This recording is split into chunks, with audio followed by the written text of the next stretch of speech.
I am waiting for my turn in a breast reconstruction and just scrolling for ideas for videos this week, and I came across a Doximity email with a couple recently published papers in plastic surgery. So I went over to Doximity, and for those of you in the medical community, you have seen this over on Doximity. There's a handful of doctors that make the comment sections on Doximity posts their home. They just move right in, and it's always the same people. And the thing that I find so funny about it is they're all the same person. They're like these surgeons that have been in practice for quite some time, that have very strong beliefs about things and will not pivot no matter what. So it doesn't matter what any publication says, they will not pivot.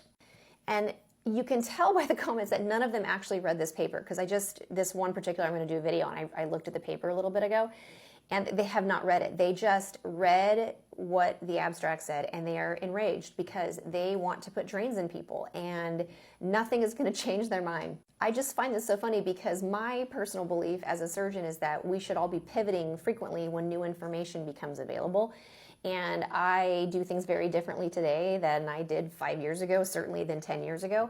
And people that cannot change are just such an interesting population because medicine changes so quickly. You just become irrelevant so fast if you don't alter what you do.